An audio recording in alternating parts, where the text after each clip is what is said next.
जोत रूप हर आप, गुरु नानक कहाया। तादे अंगद भया, तत् स्यों तत् मिलाया। अंगद कृपा धार, अमर सतगुर थिर किया। अमरदास अमृत शतर, गुर रामह दिया। गुर रामदास दर्शन परस, कहे मथुरा अमृत बैन। मूरत पंच परमाण पुरख, गुर अर्जुन भिखु नैन। ज्ञान ध्यान किछ कर्म न जाना, सार न जाना तेरी। सब ते वड्डा सतगुर नानक, जिन कल राखी मेरी। वाहु वाहु बाणी निरंकार है, इस जे वडे अवर न होए। वाहु वाहु अगमे अथाहु है, वाहु वाहु सच्चा सोय। सज्जन सच्चा बात साहु, सिर साहां साहु। जिस पास बैठिया सोही है, सबना दा वेसाहु।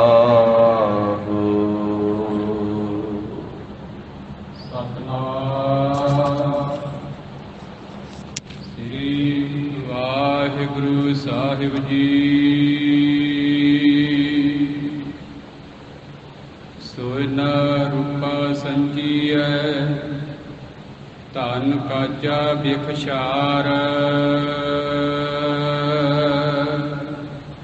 साहु सदाए संच धन, दुबदा होए खुआर। सोना रूपा संचीए, धन काजा बिखशार।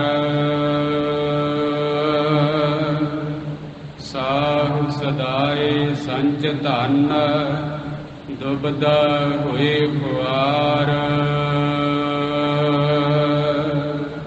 सचियारी सच संचिया, साचो नाम अमोला। हर निर्मायल उजलो, पत साची सच बोला। साजन मीत सुजान तू, तू सरवर तू हंस। साचो ठाकुर मन वसै, हौ बलिहारी तिस। माया ममता मोहनी, जिन कीती सो जान। बिखिया अमृत एक है, बूझै पुरख सुजान। माया ममता मोहनी, जिन कीती सो जान। बिखिया अमृत एक है, बूझै पुरख सुजान। वाहिगुरु जी का खालसा, वाहिगुरु जी की फतेह। जाहर जुहूर, हाजिर हजूर, सर्व कला भरपूर। पतित पावन भगत वत्सल, दीन दयाल मेहरबान, दसां पातशाहियां दी जोत, धन श्री गुरु ग्रंथ साहिब जी महाराज। सतगुरां दी अपार किरपा रहमत दा सदका, जगत गुरु ਧੰਨ ਧੰਨ ਸ੍ਰੀ ਗੁਰੂ ਨਾਨਕ ਦੇਵ ਸਾਹਿਬ ਜੀ ਮਹਾਰਾਜ, ਸਤਿਗੁਰਾਂ ਦੇ ਪਾਵਨੇ ਅਸਥਾਨ ਸੱਚਖੰਡ ਦਰਬਾਰ ਗੁਰਦੁਆਰਾ ਸ੍ਰੀ ਬੇਰ ਸਾਹਿਬ ਜੀ ਵਿਖੇ ਅੰਮ੍ਰਿਤ ਵੇਲੇ ਦੇ ਸਜੇ ਹੋਏ ਸੁੰਦਰ ਦੀਵਾਨ ਦੀ ਹਾਜ਼ਰੀ ਭਰ ਰਹੀ ਗੁਰੂ ਕੀ ਸਾਜੀ ਨਵਾਜੀ ਹੋਈ ਸਾਧ ਸੰਗਤ ਜੀਓ, ਮਹਾਰਾਜ ਸਾਹਿਬ ਜੀ ਨੇ ਆਪਣੇ ਪਵਿੱਤਰ ਦਰਸ਼ਨ ਬਖਸ਼ਿਸ਼ ਕੀਤੇ। ਪੰਜ ਬਾਣੀਆਂ ਦਾ ਨਿਤਨੇਮ, ਆਸਾ ਕੀ ਵਾਰ ਦਾ ਕੀਰਤਨ ਸਤਿਗੁਰਾਂ ਦੀ ਪਾਵਨ ਹਜ਼ੂਰੀ ਅੰਦਰ ਹੋਇਆ ਹੈ। ਪਾਰ ਬ੍ਰਹਮ ਹੋਆ ਸਹਾਈ, ਕਥਾ ਕੀਰਤਨ ਸੁਖਦਾਈ।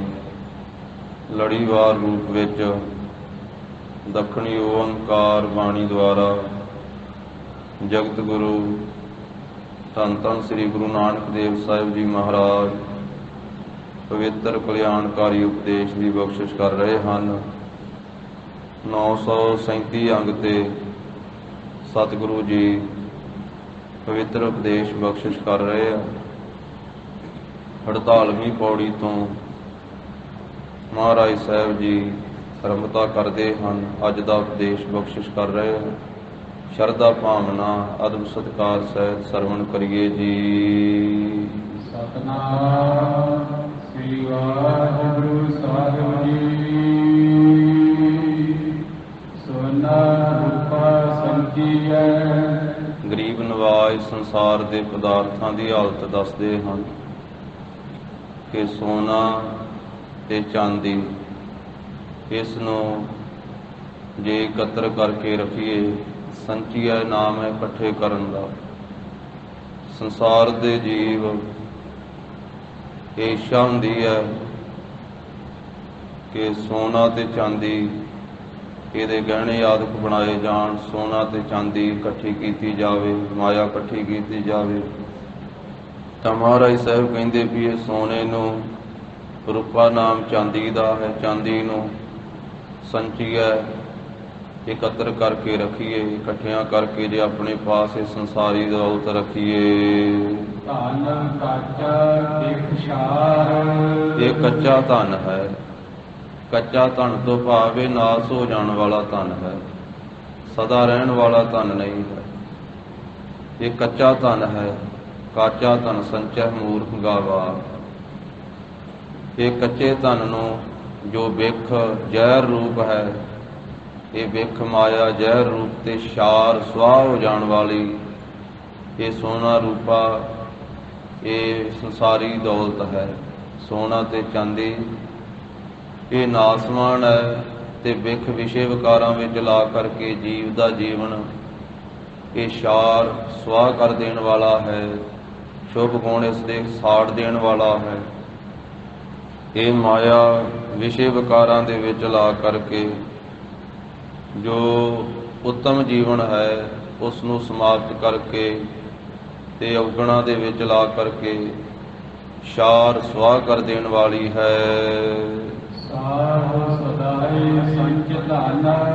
ਇਹ ਸੋਨੇ ਨੂੰ, ਚਾਂਦੀ ਨੂੰ, ਸੰਸਾਰੀ ਮਾਇਆ ਨੂੰ ਇਕੱਠੀ ਕਰਕੇ ਇਨਸਾਨ ਆਪਣੇ ਆਪ ਨੂੰ ਸ਼ਾਹੂਕਾਰ ਸਦਾਉਂਦਾ ਹੈ। ਦੁਬਦਾ ਹੋਏ ਪੁਰਾਰ।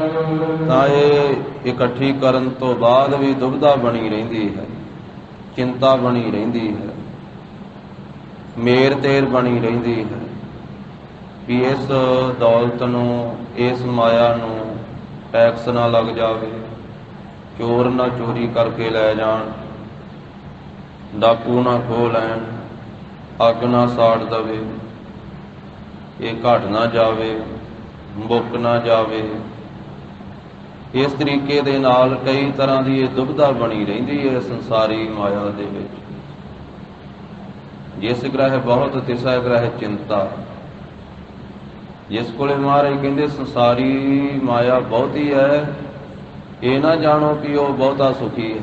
ਸਤਿਗੁਰੂ ਕਹਿੰਦੇ ਬਹੁਤੀ ਚਿੰਤਾ ਵੀ ਹੈ ਉਸ ਘਰ ਦੇ ਵਿੱਚ। ਜਿਸ ਗ੍ਰਹਿ ਬਹੁਤ ਤਿਸੈ ਗ੍ਰਹਿ ਚਿੰਤਾ, ਜਿਸ ਗ੍ਰਹਿ ਥੋੜੀ ਸੋ ਫਿਰੈ ਭਰਮੰਤਾ।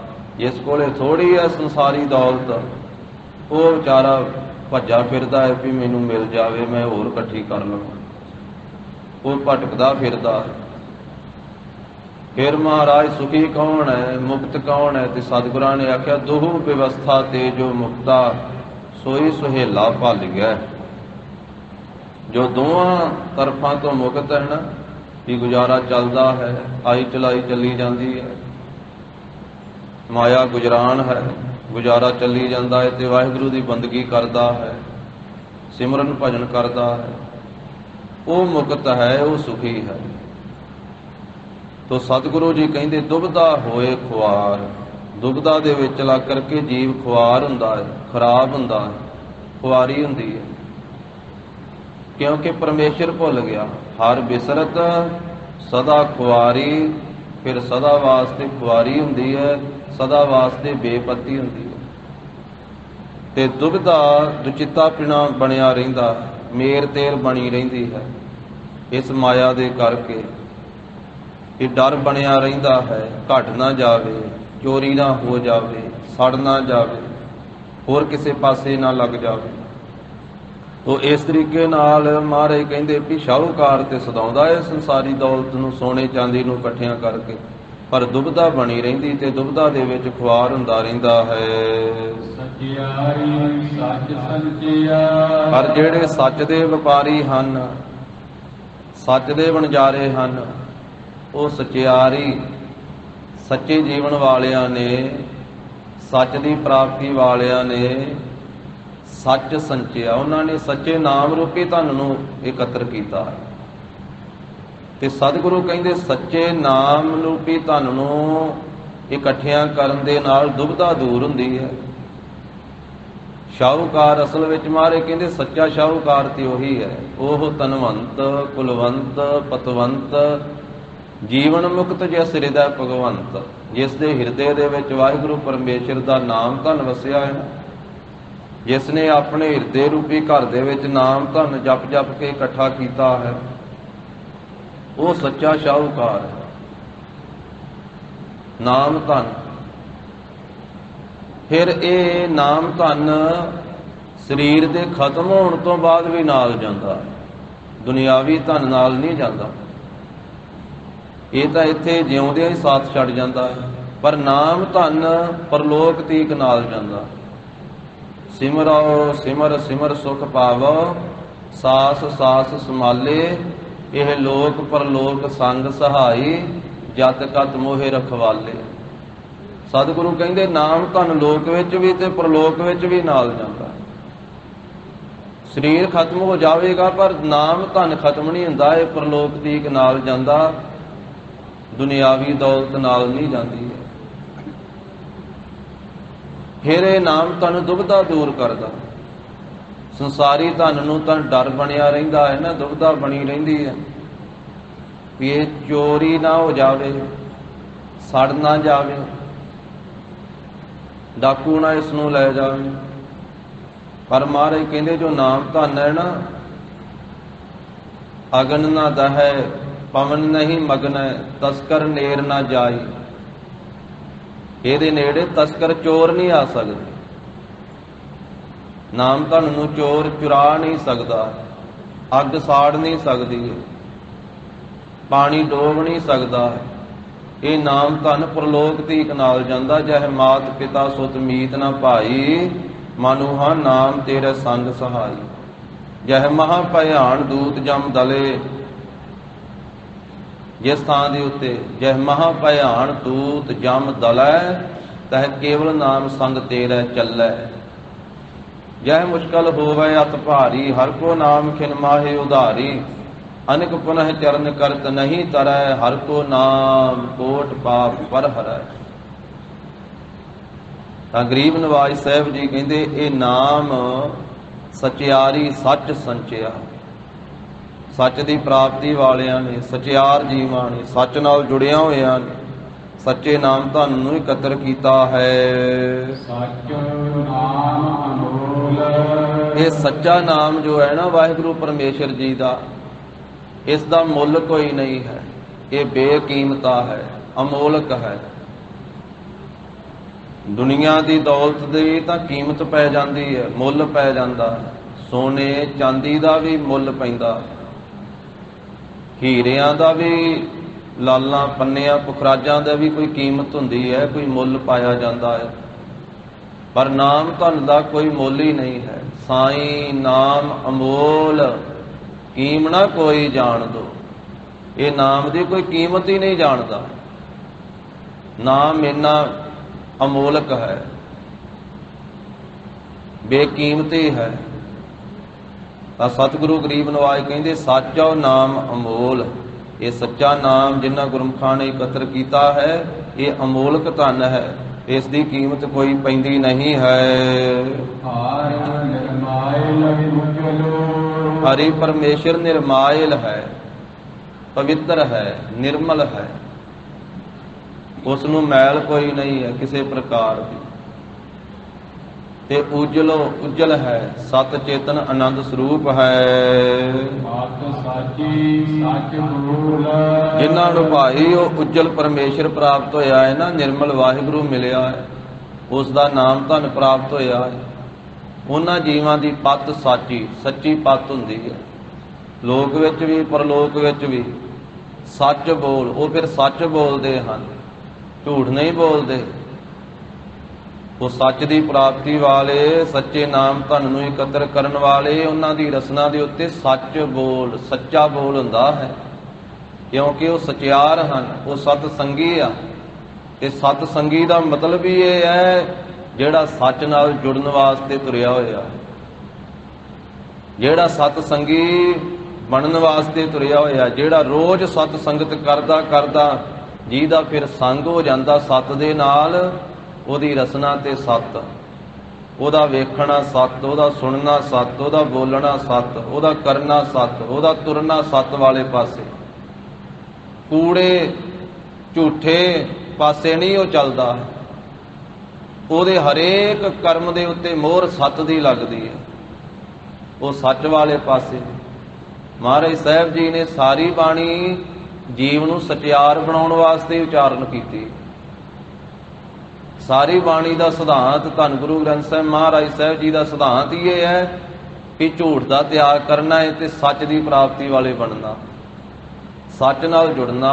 ਆਦ ਸੱਚ ਜੁਗਾਦ ਸੱਚ ਹੈ ਵੀ ਸੱਚ, ਨਾਨਕ ਹੋਸੀ ਵੀ ਸੱਚ, ਉਹਦੇ ਨਾਲ ਜੁੜਨਾ। ਸਤ ਸੰਗਤ ਸੱਚ ਨਾਲ ਜੋੜਨ ਵਾਸਤੇ ਹੈ, ਜ਼ਿੰਦਗੀ ਵਿੱਚੋਂ ਝੂਠ ਕੱਢਣ ਵਾਸਤੇ ਹੈ। ਰਸਨਾ ਤੇ ਵੀ ਸੱਚ ਆ ਜਾਵੇ, ਹਰ ਇੱਕ ਕੰਮ ਦੇ ਉੱਤੇ ਸੱਚ ਦੀ ਮੋਹਰ ਲੱਗ ਜਾਵੇ।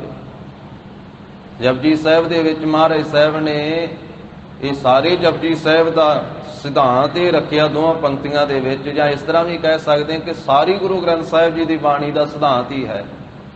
ਕਿਵ ਸਟਿਆਰਾ ਹੋਈਐ, ਕਿਵ ਕੂੜੈ ਟੁੱਟੈ ਪਾਲ। ਬਸ ਇੰਨੀ ਗੱਲ ਮਹਾਰਾਜ ਸਾਹਿਬ ਨੇ ਆਖਿਆ, ਭਾਈ ਇਸ ਕਰਕੇ ਹੀ ਇਹ ਜੀਵਨ ਪ੍ਰਾਪਤ ਹੋਇਆ ਹੈ, ਇਹ ਕੁਝ ਹੀ ਕਰਨਾ। ਸਚਿਆਰ ਕਿਵੇਂ ਬਣੀਏ ਤੇ ਕੂੜ ਦਾ ਪਰਦਾ ਕਿਵੇਂ ਟੁੱਟੇ, ਕੂੜ ਦੀ ਕੰਧ ਕਿਵੇਂ ਦੂਰ ਹੋਵੇ। ਕਿਵ ਸਚਿਆਰਾ ਹੋਈਐ, ਕਿਵ ਕੂੜੈ ਟੁੱਟੈ ਪਾਲ। ਹੁਕਮ ਰਜਾਈ ਚੱਲਣਾ, ਨਾਨਕ ਲਿਖਿਆ ਨਾਲ। ਵਾਹਿਗੁਰੂ ਦੇ ਹੁਕਮ ਦੇ ਵਿੱਚ ਚੱਲਣਾ। ਰਜਾਈ, ਉਹ ਰਜਾ ਦੇ ਮਾਲਕ ਦੀ ਰਜਾ ਦੇ ਵਿੱਚ ਚੱਲਣਾ। ਗਰੀਬ ਨਵਾਜ ਸੱਚੇ ਪਾਤਸ਼ਾਹ ਕਹਿੰਦੇ ਫਿਰ ਉਹ ਗੁਰਮੁਖ ਸੱਚੀ ਪੱਤ ਵਾਲੇ, ਸੱਚੀ ਇੱਜ਼ਤ ਵਾਲੇ ਸੱਚ ਬੋਲਦੇ ਆ, ਝੂਠ ਨਹੀਂ ਬੋਲਦੇ। ਬੋਲੀਐ ਸੱਚ ਧਰਮ, ਕੂੜ ਨਾ ਬੋਲੀਐ। ਜੋ ਗੁਰ ਦੱਸੈ ਵਾਟ, ਮੁਰੀਦਾਂ ਜੋਲੀਐ। ਫਿਰ ਉਹ ਝੂਠ ਨਹੀਂ ਬੋਲਦੇ, ਝੂਠ ਨਾ ਬੋਲੀਐ।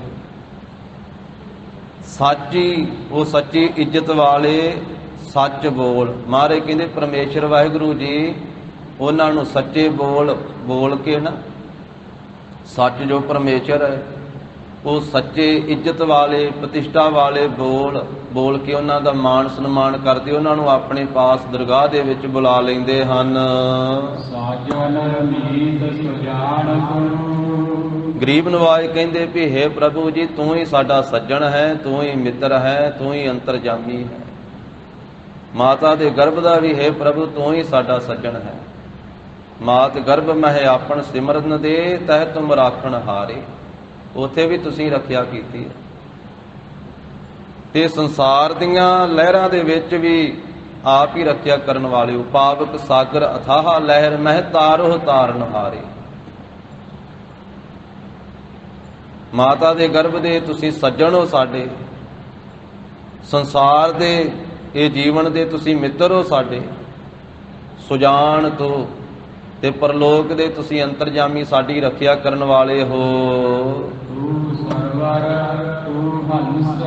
हे ਪ੍ਰਭੂ ਸਤਿਗੁਰੂ ਰੂਪੀ ਸਰਵਰ ਵੀ ਤੁਸੀਂ, ਸਰੋਵਰ ਵੀ ਤੁਸੀਂ ਹੋ, ਮਾਨ ਸਰੋਵਰ ਵੀ, ਤੇ ਸਿੱਖ ਰੂਪੀ ਹੰਸ ਵੀ ਤੁਸੀਂ ਹੋ। ਵਾਹੋ ਵਾਹੋ ਗੋਬਿੰਦ ਸਿੰਘ ਆਪੇ ਗੋਰ ਚੇਲਾ। ਤੁਸੀਂ ਮਾਨ ਸਰੋਵਰ ਰੂਪੀ ਸਰਵਰ ਹੋ ਤੇ हे ਪ੍ਰਭੂ ਤੁਸੀਂ ਆਪ ਹੀ ਹੰਸ ਰੂਪ ਹੋ। ਜਿਵੇਂ ਮਾਨ ਸਰੋਵਰ ਤੇ ਹੰਸ ਰਹਿੰਦੇ, ਇਸੇ ਤਰ੍ਹਾਂ ਤੁਸੀਂ ਸਤਿਗੁਰੂ ਰੂਪੀ ਮਾਨ ਸਰੋਵਰ ਆਪ ਤੇ ਸਿੱਖ ਰੂਪੀ ਜਗਿਆਸੂ ਰੂਪੀ ਹੰਸ ਵੀ ਆਪ ਹੀ ਹੋ। ਨਾਮ ਰੂਪੀ ਹੀਰਾ ਮੋਤੀ ਚੁਗਣ ਵਾਲਾ ਹੰਸ ਵੀ ਤੁਸੀਂ ਆਪ ਹੀ ਹੋ। ਸੰਸਾਰ ਰੂਪੀ ਮਾਨ ਸਰੋਵਰ ਵੀ ਤੁਸੀਂ ਆਪ ਹੋ ਤੇ ਜੀਵਾਂ ਰੂਪੀ ਹੰਸ ਵੀ ਤੁਸੀਂ ਆਪ ਹੀ ਹੋ।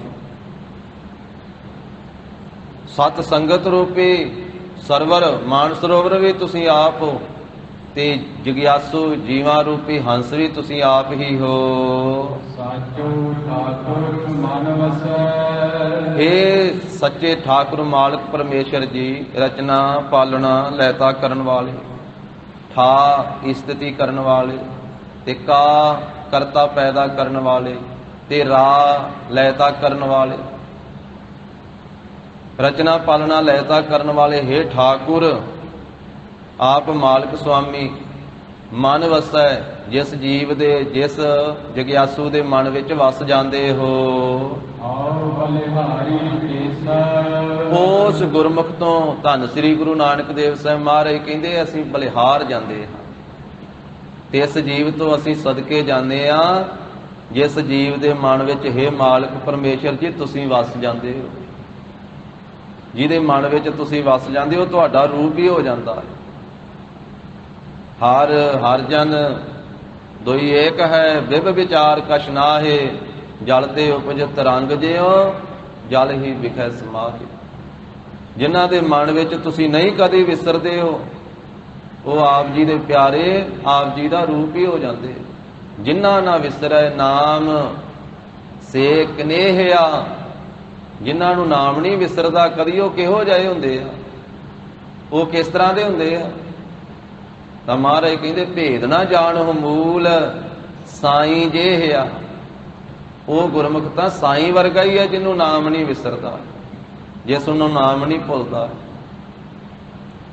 ਜੋ ਸਾਸ ਗਿਰਾਸ ਧਿਆਏ ਮੇਰਾ ਹਰ ਹਰ, ਸੋ ਗੁਰ ਸਿੱਖ ਗੁਰੂ ਮਨ ਭਾਵੈ। ਉਹ ਗੁਰੂ ਦਾ ਸਿੱਖ ਹੈ ਤੇ ਗੁਰੂ ਦੇ ਮਨ ਨੂੰ ਚੰਗਾ ਲੱਗਦਾ ਹੈ।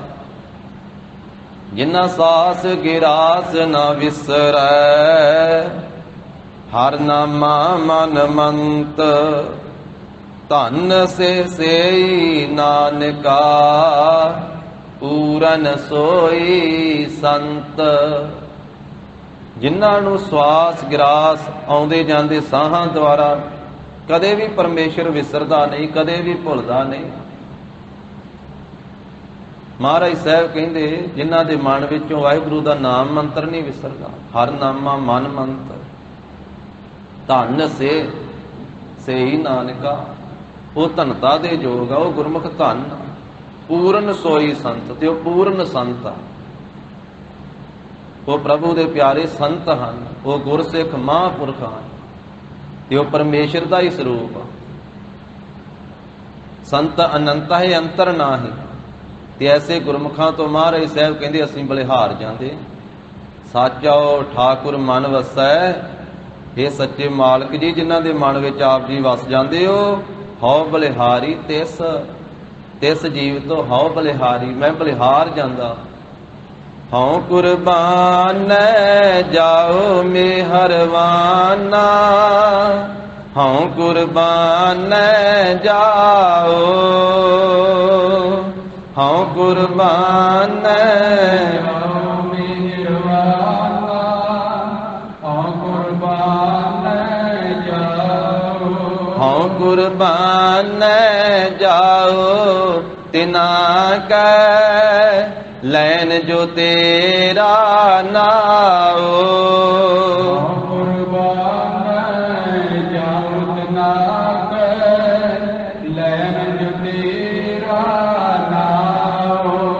लैन जो तेरा नाओ तिना कै हों सद कुर्बान जाओ। लैन जो तेरा नाओ तिना कै हों सद कुर्बान जाओ। मारे कहते सदा ही कुर्बान जाने उन्हां तो। हे प्रभु जेड़े तेरा नाम जपदे, जिन्हां दे मन दे विच तुसीं वसे होए हो, जिन्हां दे हिरदे विच आप जी दा वासा होया, उन्हां तो सदा ही बलिहार कुर्बान जांदे हां। माया ममता मोहड़ी, माया दी जो ममता है, मेर है, मोहणी, ये मोह लैण वाली है जीवां नूं।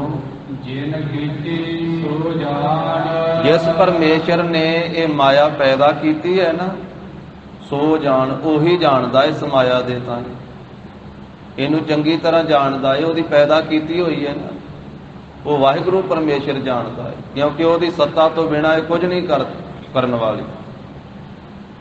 ये अजड़, ये जड़, असत ते दुख रूप है। वो परमेश्वर सत, चेतन ते आनंद स्वरूप है। ओदी पैदा कीती हुई है माया है, ਉਹਦੇ ਹੁਕਮ ਦੇ ਵਿੱਚ ਹੈ, ਉਹ ਆਪ ਹੀ ਜਾਣਦਾ। ਅਥਵਾ ਇਹ ਮਾਇਆ ਦੀ ਜੋ ਮਮਤਾ ਹੈ ਪਰਮੇਸ਼ਰ ਨੇ ਜੀਵਾਂ ਨੂੰ ਲਾਈ ਹੋਈ ਹੈ ਤੇ ਮੋਹ ਲੈਣ ਵਾਲੀ ਹੈ। ਜਿਸ ਨੇ ਪੈਦਾ ਕੀਤੀ ਹੈ, ਮਹਾਰਾਜ ਕਹਿੰਦੇ ਸੋ ਜਾਣ, ਉਸ ਪਰਮੇਸ਼ਰ ਨੂੰ ਜਾਣ ਭਾਈ, ਉਸ ਵਾਹਿਗੁਰੂ ਪਰਮੇਸ਼ਰ ਨੂੰ ਜਾਣ ਜਿਸ ਨੇ ਇਹ ਮਾਇਆ ਪੈਦਾ ਕੀਤੀ ਹੈ। ਸਤਿਗੁਰੂ ਜੀ ਦੀ ਸ਼ਰਨ ਪੈ ਕਰਕੇ ਉਸ ਅੰਤਰਜਾਮੀ ਨੂੰ ਜਾਣ।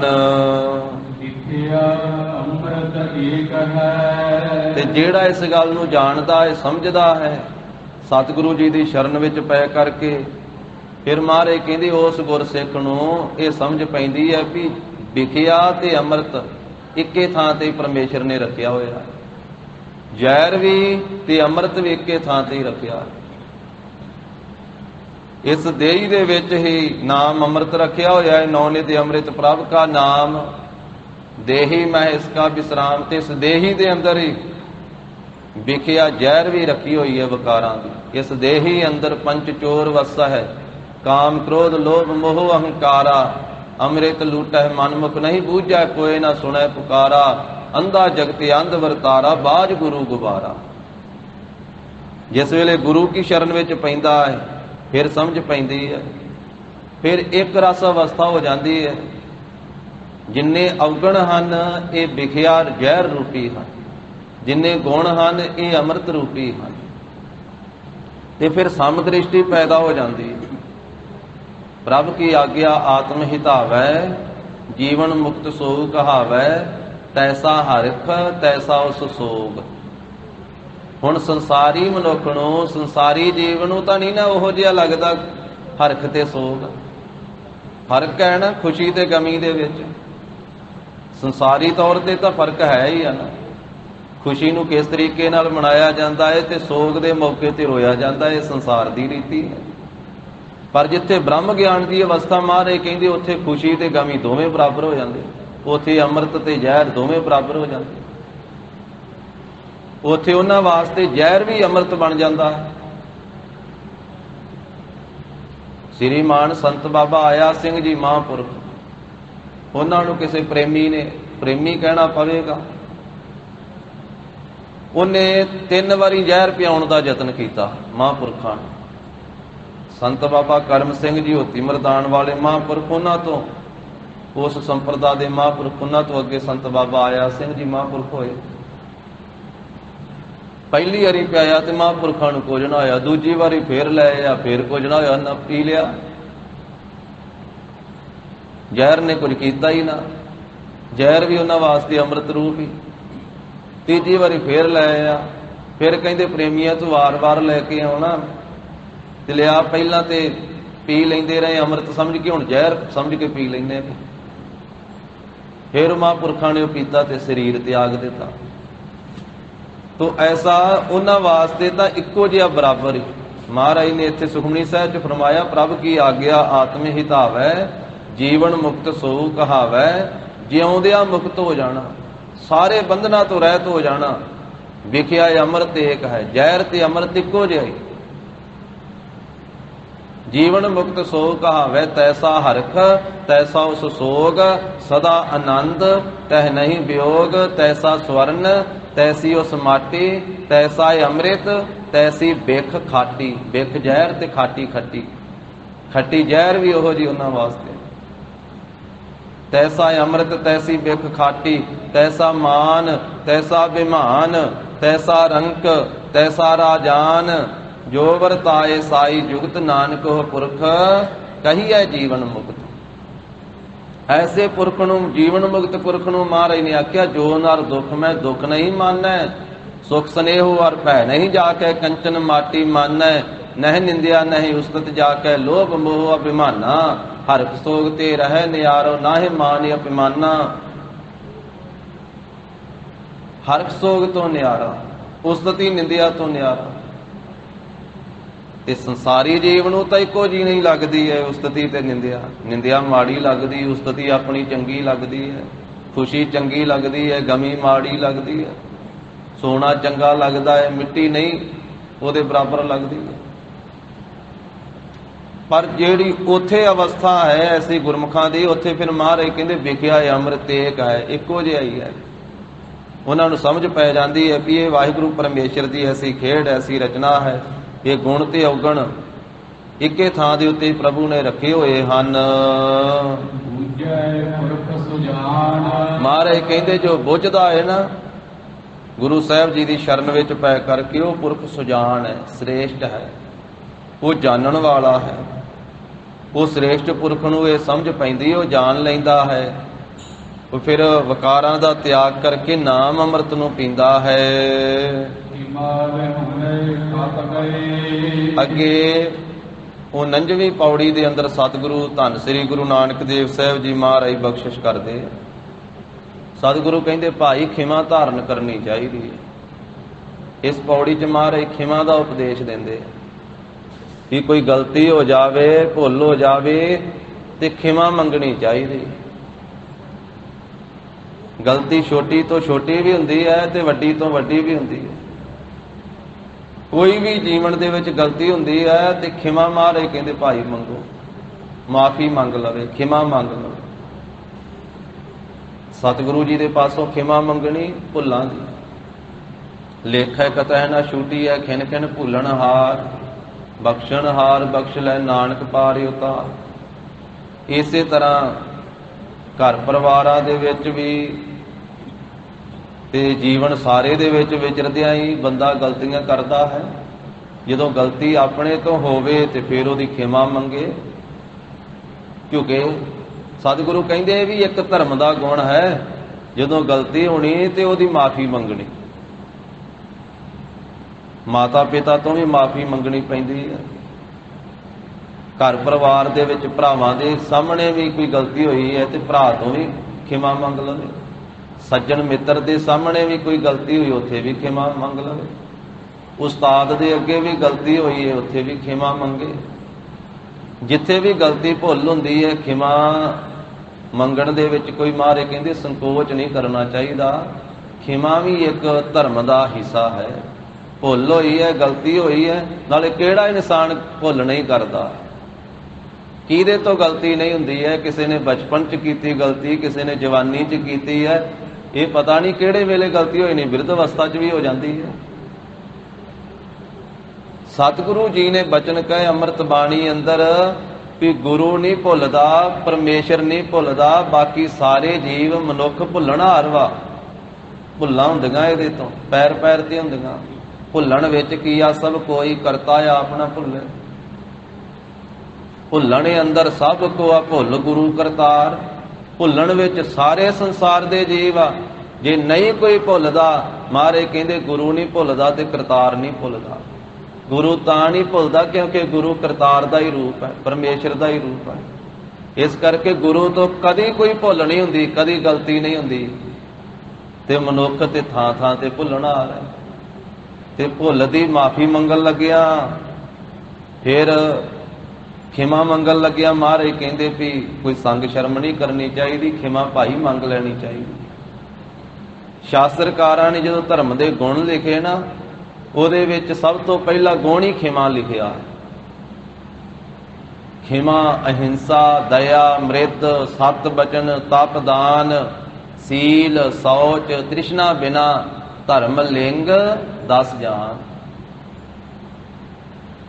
ਖਿਮਾ ਵੀ ਇੱਕ ਧਰਮ ਦਾ ਗੁਣ ਹੈ। ਧਰਮੀ ਮਨੁੱਖ ਉਹ ਹੈ ਜਿਹਦੇ ਤੋਂ ਗਲਤੀ ਹੁੰਦੀ ਹੈ ਤੇ ਉਹ ਫਿਰ ਉਹਦੀ ਖਿਮਾ ਮੰਗਦਾ। ਤੇ ਦੂਜਾ ਖਿਮਾ ਦਾ ਅਰਥ ਇਹ ਵੀ ਕਿਹਾ ਹੈ ਕਿ ਜਿੱਥੇ ਆਪਣੇ ਤੋਂ ਗਲਤੀ ਹੋਵੇ ਉੱਥੇ ਆਪ ਵੀ ਖਿਮਾ ਮੰਗੇ, ਤੇ ਜਿੱਥੇ ਦੂਜੇ ਤੋਂ ਗਲਤੀ ਹੋਈ ਉਹ ਤੁਹਾਡੇ ਤੋਂ ਖਿਮਾ ਮੰਗਦਾ ਤੇ ਤੁਸੀਂ ਵੀ ਉਹਨੂੰ ਖਿਮਾ ਦੇ ਦਿਓ, ਮਾਫੀ ਦੇ ਦਿਓ। ਜਿੱਥੇ ਤੁਸੀਂ ਕਿਤੇ ਵੱਡੇ ਥਾਂ ਤੇ ਹੋ, ਕੋਈ ਵੱਡੇ ਅਹੁਦੇ ਤੇ ਹੋ, ਤੁਹਾਡੇ ਥੱਲੇ ਕੋਈ ਕੰਮ ਕਰਨ ਵਾਲਾ ਹੈ, ਉਹਦੇ ਤੋਂ ਕੋਈ ਗਲਤੀ ਹੋਈ ਹੈ, ਜਿੰਨੇ ਕੋਈ ਕੰਮ ਕਰਨਾ ਉਹਦੇ ਤੋਂ ਭੁੱਲ ਹੋਣੀ ਆ, ਉਹਦੇ ਤੋਂ ਗਲਤੀ ਹੋਣੀ ਆ। ਪਰਿਵਾਰ ਦੇ ਵਿੱਚ, ਸਮਾਜ ਦੇ ਵਿੱਚ, ਕਿਸੇ ਸਭਾ ਸੁਸਾਇਟੀ ਦੇ ਵਿੱਚ, ਕਿਸੇ ਥਾਂ ਤੇ, ਕਿਸੇ ਸੰਸਥਾ ਵਿੱਚ, ਜਿੱਥੇ ਵੀ ਜੇ ਕਿਸੇ ਤੋਂ ਭੁੱਲ ਹੋਈ ਹੈ ਉਹ ਖਿਮਾ ਮੰਗਦਾ ਹੈ ਤੇ ਉੱਥੇ ਫਿਰ ਅੜੀ ਨਾ ਕੀਤੀ ਜਾਵੇ, ਉੱਥੇ ਜਿੱਦ ਨਾ ਕੀਤੀ ਜਾਵੇ, ਉੱਥੇ ਉਹਨੂੰ ਖਿਮਾ ਦੇ ਵੀ ਦਿੱਤੀ ਜਾਵੇ।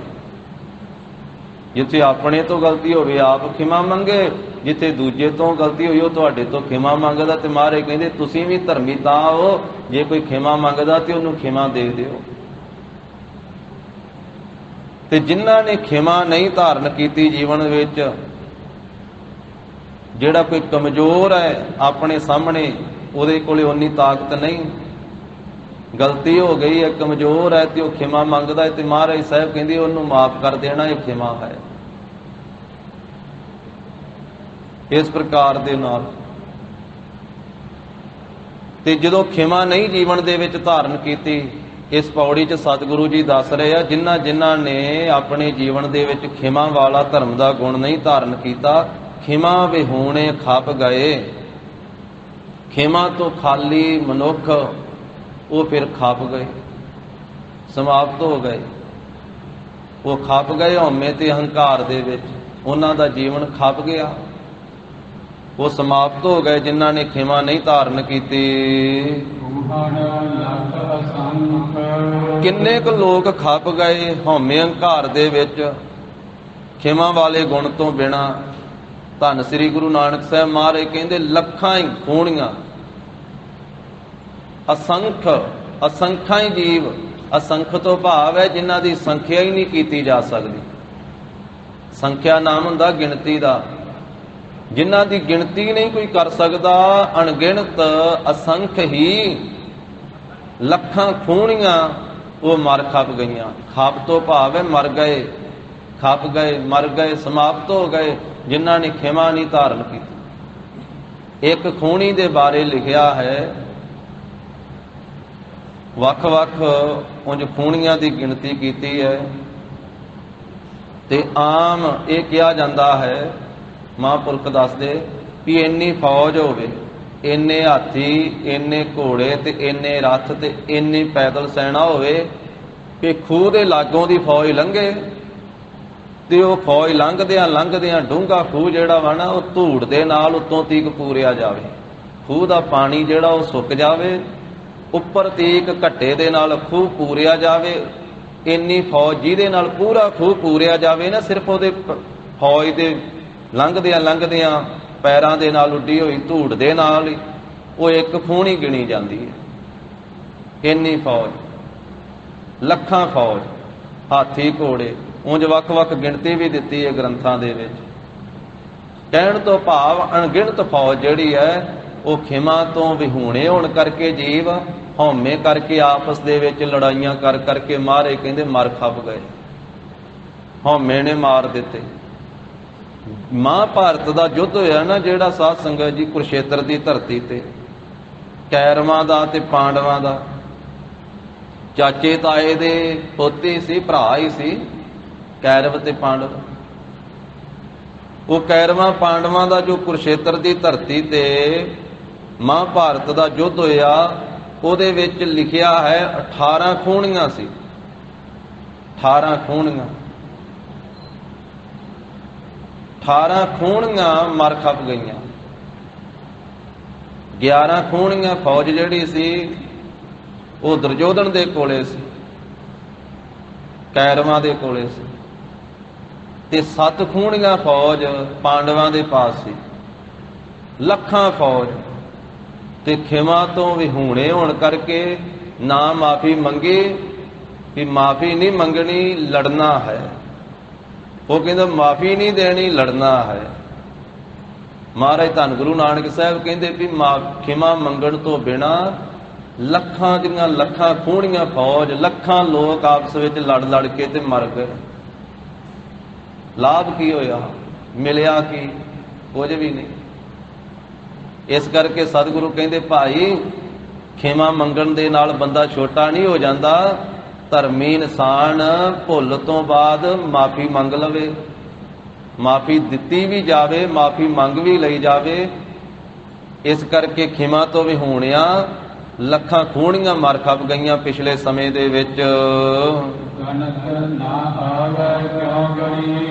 ਗਰੀਬ ਨਵਾਜ ਸਾਹਿਬ ਕਹਿੰਦੇ ਵੀ ਗਿਣਤੀ ਕਰੀਏ ਨਾ ਤੇ ਗਿਣਤੀ ਨਹੀਂ ਆ ਸਕਦੇ, ਇੰਨੇ ਲੋਕ ਮਰ ਗਏ ਹੰਕਾਰ ਕਰਕੇ, ਹਉਮੈ ਕਰਕੇ, ਜਿਨ੍ਹਾਂ ਨੇ ਖਿਮਾ ਨਹੀਂ ਆਪਣੇ ਜੀਵਨ ਵਿੱਚ ਧਾਰਨ ਕੀਤੀ। ਕਿਉਂ ਗਣੀ? ਕਿਵੇਂ ਗਿਣਤੀ ਕਰੀਏ? ਗਿਣਤੀ ਹੋ ਹੀ ਨਹੀਂ ਸਕਦੀ, ਕਿਉਂਕਿ ਲੱਖਾਂ ਖੂਹਣੀਆਂ, ਅਸੰਖ ਫੌਜ, ਅਣਗਿਣਤ ਜੀਵ ਮਰ ਖਪ ਗਏ। ਬਿਸੰਖ ਤੋਂ ਭਾਵ ਵੀ ਅਣਗਿਣਤੀ ਹੈ। ਸੰਖ ਨਾਮ ਸੰਖਿਆ ਦਾ ਤੇ ਬਿਸੰਖ ਨਾਮ ਹੈ ਵੀ ਜਿਨ੍ਹਾਂ ਦੀ ਗਿਣਤੀ ਕੀਤੀ ਨਾ ਜਾ ਸਕੇ।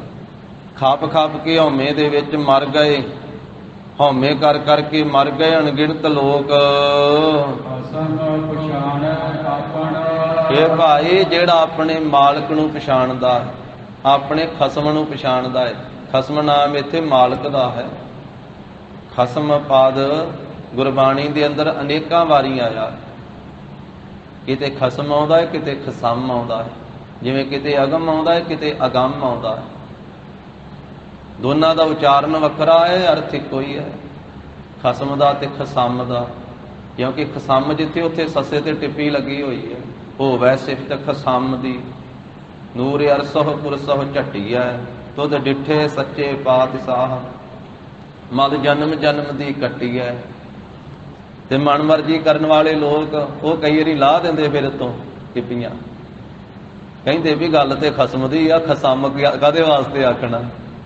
ਕਹਿੰਦੇ ਅਰਥ ਤੇ ਖਸਮ ਦਾ ਹੀ ਆ, ਇਸ ਕਰਕੇ ਕਹਿੰਦੇ ਟਿੱਪੀ ਲਾ ਕੇ ਖਸਮ ਹੀ ਬੋਲ ਦੇਗੇ, ਖਸਮ ਕਾਹਤੋਂ ਬੋਲਣਾ?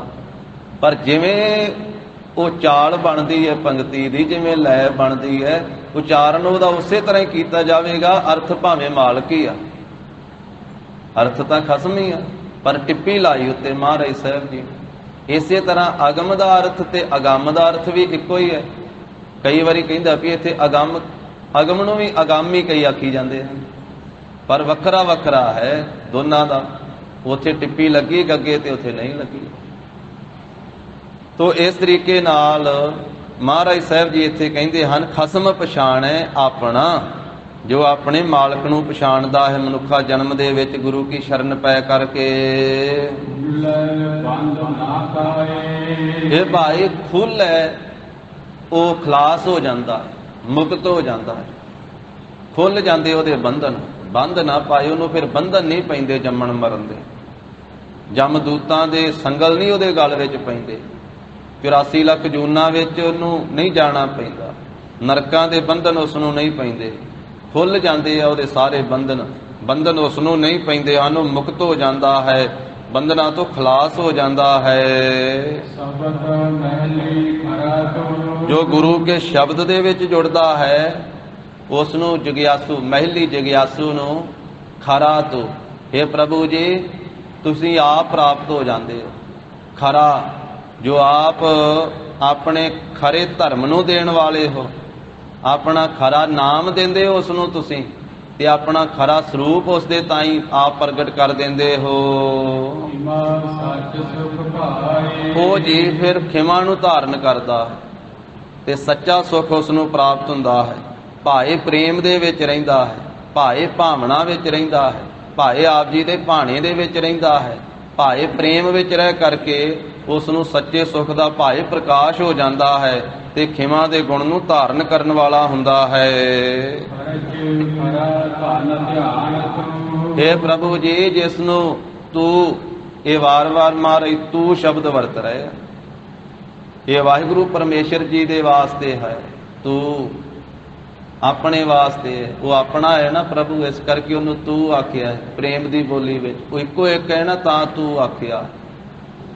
ਕਹਿੰਦੇ ਜਿਸ ਉੱਤੇ ਹੈ ਪ੍ਰਭੂ ਆਪਣਾ ਤੁਸੀਂ ਧਿਆਨ ਦੇ ਦਿੰਦੇ ਹੋ ਤੇ ਉਸ ਨੂੰ ਇਹ ਖਰਚ ਖਰਾ ਧਨ, ਉਹਨੂੰ ਇਹ ਖਰਚ ਮਿਲ ਜਾਂਦਾ ਹੈ, ਪ੍ਰਲੋਕ ਦਾ ਖਰਚਾ। ਇਹ ਖਰਾ ਚੰਗਾ ਉੱਤਮ ਖਰਚਾ, ਇਹ ਉੱਤਮ ਧਨ ਪ੍ਰਾਪਤ ਹੋ ਜਾਂਦਾ ਹੈ ਜੋ ਆਪ ਜੀ ਦਾ ਧਿਆਨ ਹੈ। ਤੇ ਆਪ ਹੀ ਕਿਰਪਾ ਕਰਕੇ ਐਸੇ ਗੁਰਮੁਖ ਦੇ ਸਰੀਰ ਵਿੱਚ ਆਪ ਵਸ ਜਾਂਦੇ ਹੋ, ਸਰੀਰ ਦੇ ਵਿੱਚ ਆਪਣਾ ਵਾਸਾ ਕਰਦੇ ਹੋ। ਖਰਚ ਖਰਾ ਧਨ ਧਿਆਨ ਤੂੰ, ਹੇ ਜਗਿਆਸੂ ਤੂੰ ਵਾਹਿਗੁਰੂ ਪਰਮੇਸ਼ਰ ਦਾ ਧਿਆਨ ਕਰ। ਇਹੀ ਤੇਰੇ ਵਾਸਤੇ ਖਰਾ ਧਨ ਹੈ, ਉੱਤਮ ਧਨ ਹੈ, ਇਹੀ ਖਰਾ ਖਰਚਾ ਹੈ।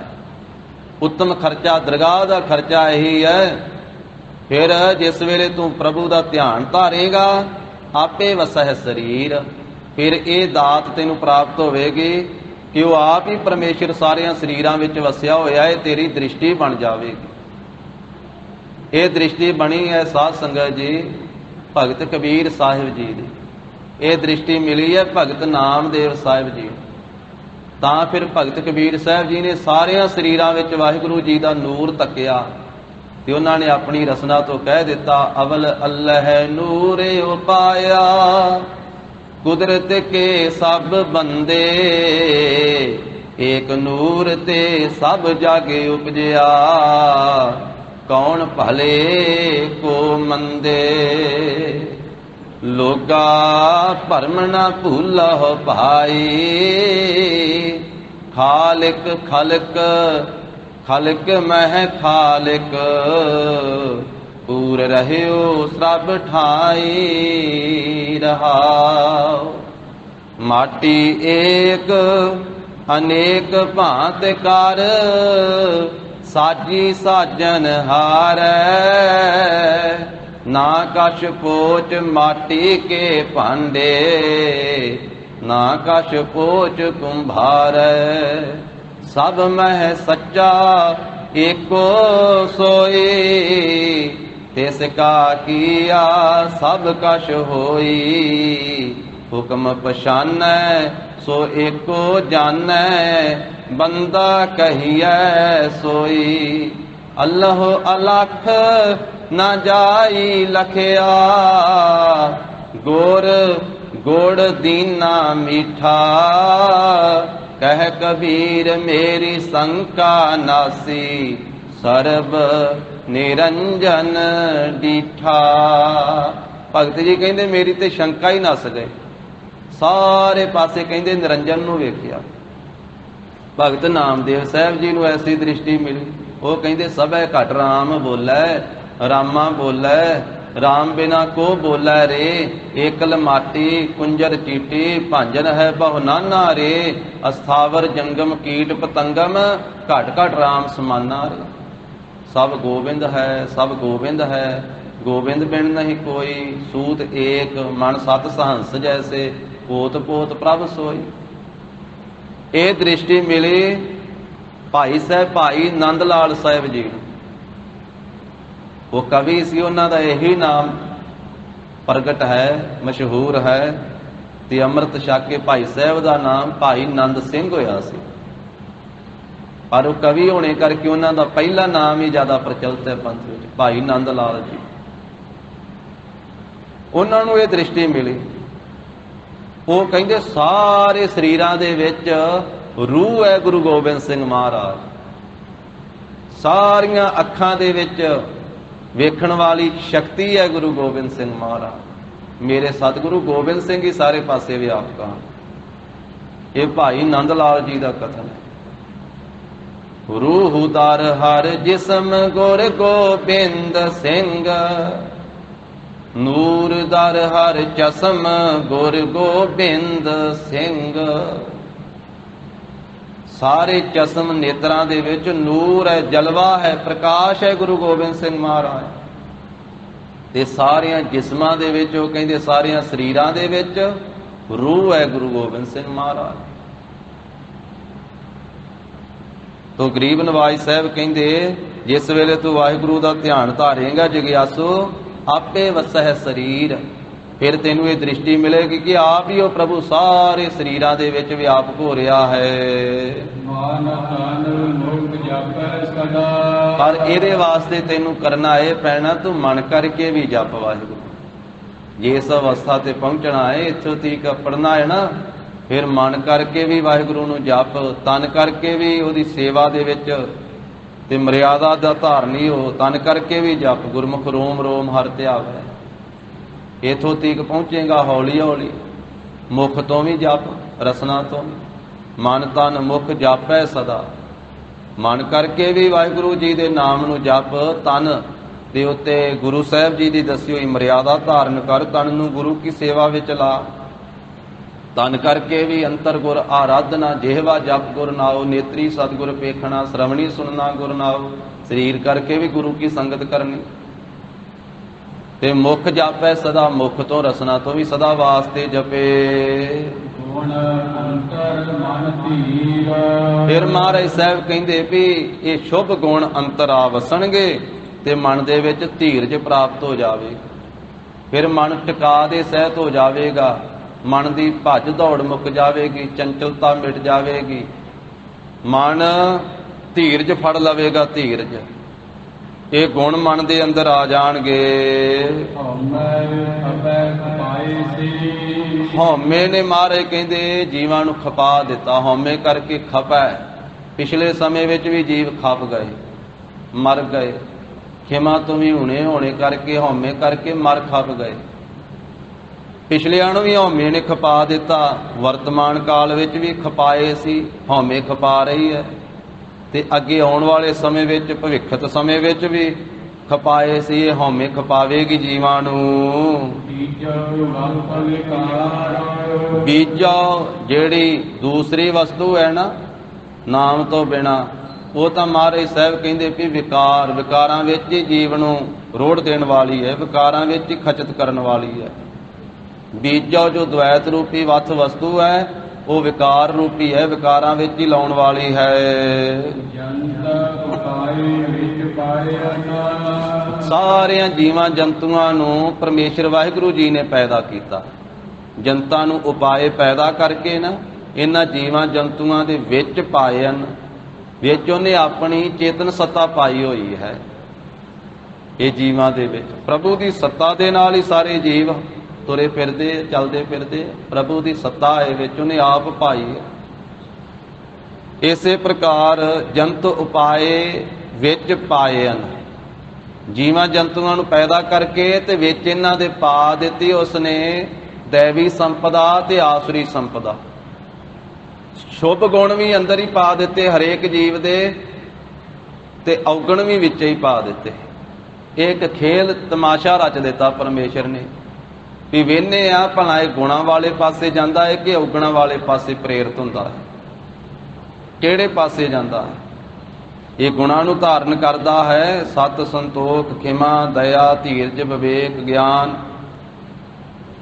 ਕਿ ਇਹ ਕਾਮ, ਕ੍ਰੋਧ, ਲੋਭ, ਮੋਹ, ਹੰਕਾਰ, ਝੂਠ, ਨਿੰਦਿਆ, ਚੁਗਲੀ ਵਾਲੇ ਪਾਸੇ ਜਾਂਦਾ ਹੈ।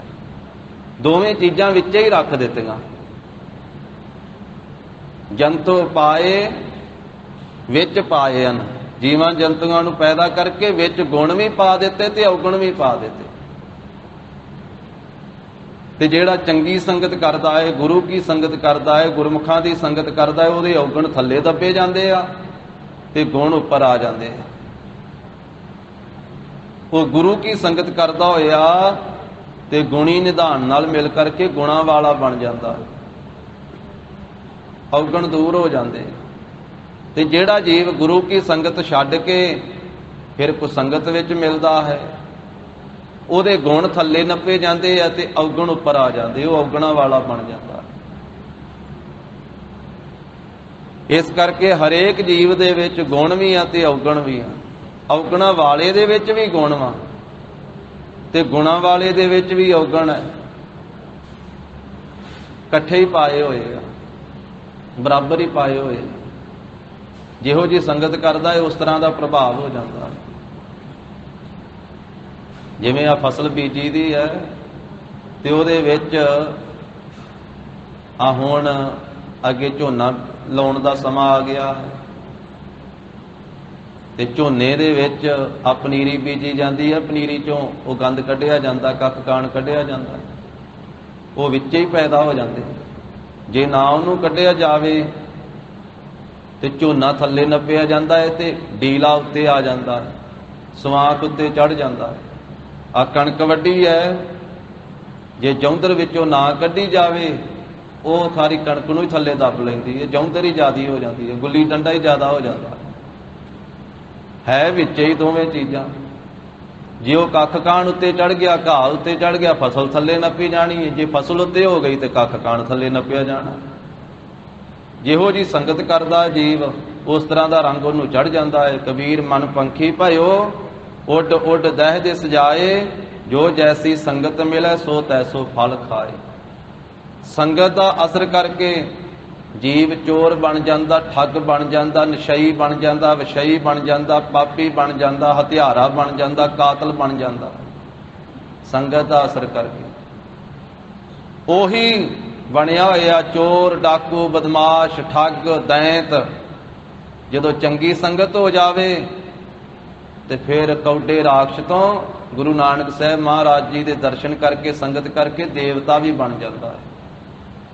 ਠੱਗ ਤੋਂ ਸੱਜਣ ਸੰਤ ਵੀ ਬਣ ਜਾਂਦਾ ਹੈ। ਚੋਰ ਤੋਂ ਭੂਮੀਆ ਸੰਤ ਵੀ ਬਣ ਜਾਂਦਾ ਹੈ। ਗਰੀਬ ਨਵਾਜ ਸਾਹਿਬ ਕਹਿੰਦੇ ਪਾਏ ਵਿੱਚ ਹੀ ਹੋਏ ਆ ਸਾਰਾ ਕੁਝ, ਜੰਤ ਉਪਾਏ ਵਿੱਚ ਪਾਏ ਹਨ। ਜੀਵਾਂ ਜੰਤੂਆਂ ਨੂੰ ਪੈਦਾ ਕਰਕੇ ਵਿੱਚ ਹੀ ਇਹ ਗੁਣ ਤੇ ਔਗਣ ਦੈਵੀ ਸੰਪਦਾ ਤੇ ਆਸਰੀ ਸੰਪਦਾ ਵਿੱਚ ਪਾਈ ਹੋਈ ਹੈ। ਇਸੇ ਪ੍ਰਕਾਰ ਜੰਤ ਉਪਾਏ ਵਿੱਚ ਪਾਏ ਹਨ। ਜੀਵਾਂ ਜੰਤੂਆਂ ਨੂੰ ਪੈਦਾ ਕਰਕੇ ਵਿੱਚ ਕਰਤਾ ਪੁਰਖ ਨੇ ਹਉਮੈ ਪਾਈ ਹੋਈ ਹੈ। ਹਉਮੈ ਵੀ ਸਾਰਿਆਂ ਦੇ ਵਿੱਚ ਆਪ ਹੀ ਰੱਖੀ ਹੈ। ਇਹ ਤਮਾਸ਼ਾ ਹੀ ਰਚਿਆ ਹੋਇਆ, ਇਹ ਖੇਡ ਹੀ ਬਣਾਈ ਹੋਈ ਉਸਨੇ। ਜਿਨ ਰਚ ਰਚਿਆ ਪੁਰਖ ਵਿਧਾਤਾ ਨਾਲੇ ਹਉਮੈ ਪਾਈ। ਜਦੋਂ ਪੈਦਾ ਕੀਤਾ ਇਨਸਾਨ ਨੂੰ ਤੇ ਹਉਮੈ ਨਾਲ ਹੀ ਪਾ ਦਿੱਤੀ। ਤੇ ਹਉਮੈ ਕਰਕੇ ਹੀ, ਹੰਕਾਰ ਕਰਕੇ ਹੀ ਇਹ ਸਾਰਾ ਪਸਾਰਾ ਜਿੰਨਾ ਸੰਸਾਰ ਦਾ, ਇਹ ਪਰਮੇਸ਼ਰ ਨੇ ਇਸ ਤਰੀਕੇ ਨਾਲ ਹੀ ਕੀਤਾ। ਇਹ ਸੰਸਾਰ ਦਾ ਪਸਾਰਾ ਇਸ ਤਰ੍ਹਾਂ ਕਰਨਾ ਸੀ। ਹਉ ਵਿੱਚ ਆਇਆ, ਹਉ ਵਿੱਚ ਗਿਆ, ਹਉ ਵਿੱਚ ਜੰਮਿਆ, ਹਉ ਵਿੱਚ ਮੋਆ, ਹਉ ਵਿੱਚ ਦਿੱਤਾ, ਹਉ ਵਿੱਚ ਲਿਆ, ਹਉ ਵਿੱਚ ਖੱਟਿਆ, ਹਉ ਵਿੱਚ ਗਿਆ।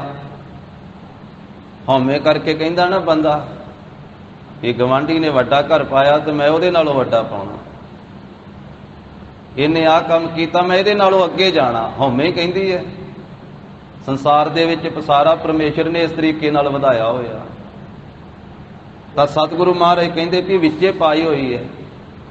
ਅੰਮ੍ਰਿਤ ਬਾਣੀ ਦੇ ਅੰਦਰ ਵੱਖ-ਵੱਖ ਜੀਵਾਂ ਜੰਤੂਆਂ ਦਾ ਦੱਸਿਆ ਸਤਿਗੁਰੂ ਜੀ ਨੇ। ਉੱਥੇ ਦੱਸਿਆ ਵੀ ਕਾਮ ਬਹੁਤਾ ਹੈ ਤੇ ਹਰ ਇੱਕ ਦੇ ਵਿੱਚ, ਪਰ ਬਹੁਤਾ ਸਭ ਤੋਂ ਜ਼ਿਆਦਾ ਹਾਥੀ ਦੇ ਵਿੱਚ ਪਾਇਆ ਕਰਤਾ ਪੁਰਖ ਨੇ। ਇਸੇ ਤਰ੍ਹਾਂ ਹੋਰ ਜੀਵਾਂ ਜੰਤੂਆਂ ਦਾ ਦੱਸਿਆ ਵੀ ਇੱਕ ਇੱਕ ਔਗੁਣ ਉਹਦੇ ਵਿੱਚ ਪਾਇਆ। ਉੱਥੇ ਮਹਾਰਾਜ ਸਾਹਿਬ ਨੇ ਕਿਹਾ ਹਉਮੈ ਰੋਗ ਮਨੁੱਖ ਕਉ ਦੀਨਾ। ਹਉਮੈ ਜਿਹੜੀ ਹੈ ਨਾ, ਹਉਮੈ ਰੂਪੀ ਰੋਗ, ਇਹ ਵਿਸ਼ੇਸ਼ ਕਰਕੇ ਮਨੁੱਖ ਨੂੰ ਦਿੱਤਾ ਹੋਇਆ। 84 ਲੱਖ ਜੂਨ ਦੇ ਵਿੱਚੋਂ ਸਭ ਤੋਂ ਵੱਧ ਹਉਮੈ ਬੰਦੇ ਦੇ ਵਿੱਚ ਆ, ਇਨਸਾਨ ਦੇ ਵਿੱਚ ਆ। ਪਰਮੇਸ਼ਰ ਨੇ ਆਪ ਪਾਈ ਹੋਈ ਹੈ। ਮਿਟੇਗੀ ਤਾਂ ਜਦੋਂ ਗੁਰੂ ਕੀ ਸ਼ਰਨ ਵਿੱਚ ਆਵੇਗਾ। ਮਹਾਰਾਜ ਕਹਿੰਦੇ ਜੰਤ ਉਪਾਏ, ਜਨਤਾ ਨੂੰ ਪੈਦਾ ਕਰਕੇ ਵਿੱਚ ਪਾਇਨ, ਵਿੱਚ ਹਉਮੈ ਪਾ ਦਿੱਤੀ ਪਰਮੇਸ਼ਰ ਨੇ। ਕਰਤਾ ਅਲੱਗ ਅਪਾਰ। ਕਰਤਾ ਆਪ ਅਲੱਗ ਹੈ। ਉਹਨੇ ਆਪਣੀ ਚੇਤਨ ਸੱਤਾ ਵਿੱਚ ਵੀ ਰੱਖੀ ਹੋਈ ਹੈ, ਜੋਤ ਵਿੱਚ ਵੀ ਰੱਖੀ ਹੋਈ ਹੈ, ਪਰ ਉਹ ਵੱਖਰਾ ਵੀ ਹੈ। ਵੱਖਰਾ ਕਿਵੇਂ ਹੈ? ਮਨੁੱਖ ਕਹੇਗਾ ਵੀ ਉਹ ਵਿੱਚ ਵੀ ਵਸਦਾ ਤੇ ਵੱਖਰਾ ਵੀ ਕਿਵੇਂ ਹੈ? ਉਹ ਕਰਤਾ ਵਾ ਨਾ, ਤਾਂ ਕਰਕੇ ਹੈ। ਅਸੀਂ ਕਿਰਤ ਹਾਂ ਤਾਂ ਕਰਕੇ ਸਭ ਕੁਝ ਨਹੀਂ ਉਹਦਾ ਕੀਤਾ ਹੋਇਆ ਸਮਝ ਸਕਦੇ। ਉਹ ਕਰਤਾ ਹੈ ਤੇ ਸਾਰਿਆਂ ਦੇ ਵਿੱਚ ਆਪਣੀ ਜੋਤ ਟਿਕਾ ਕਰਕੇ, ਚੇਤਨ ਸੱਤਾ ਵਿੱਚ ਰੱਖ ਕਰਕੇ ਫਿਰ ਵੀ ਅਲੱਗ ਹੈ, ਫਿਰ ਵੀ ਵੱਖਰਾ ਹੈ। ਮਹਾਰਾਜ ਕਹਿੰਦੇ ਨਾਲ ਹੀ ਕਹਿ ਦਿੱਤਾ ਅਪਾਰ। ਇਹ ਭਾਈ ਉਸ ਪਰਮੇਸ਼ਰ ਦਾ ਪਾਰਾਵਾਰ ਨਹੀਂ ਪਾਇਆ ਜਾ ਸਕਦਾ। ਉਹਨੂੰ ਨਮਸਕਾਰ ਕੀਤੀ ਜਾ ਸਕਦੀ, ਉਹਦੇ ਤੋਂ ਸਦਕੇ ਜਾਇਆ ਜਾ ਸਕਦਾ ਵਾ, ਉਹਦੇ ਅੱਗੇ ਆਪਣਾ ਆਪ ਸਮਰਪਿਤ ਕੀਤਾ ਜਾ ਸਕਦਾ ਹੈ। ਆਪਣੀ ਹਉਮੈ ਛੱਡਣੀ ਹੈ, ਨੀਵਾ ਹੋਣਾ, ਨਮਸਕਾਰ ਕਰਨੀ ਹੈ। ਜਿਸ ਠਾਕੁਰ ਸਿਉ ਨਾਹੀ ਚਾਰਾ ताको कीजे सद नमस्कारा। वो करता अलग, सारियां तो अलग है, वखरा है, अपार, उदा पारावार नहीं। जन नानक बल बल सद बल जाइए, तेरा अंत ना पारा वरिया। तो महाराज साहब जी ने ये अज कृपा करके दोवां पौड़ियां विच उपदेश बख्शिया। 937 अंग ते दखनी ओंकार बाणी दी 48ਵੀਂ ਅਤੇ 49 नंबर की पौड़ी दे विच महाराज साहब जी ने पवित्र उपदेश बख्शिया। गुरु साहब जी की अगाध बोध बाणी की विचार सांझी करदे हां। होईयां भुल्लां चुक्कां दी सतगुरु जी गुर संगत जी खिमा देनी। देहो सज्जण असीस अड़ियां, जिਉ होवै साहिब स्यों मेल। बीजो वक्त विकार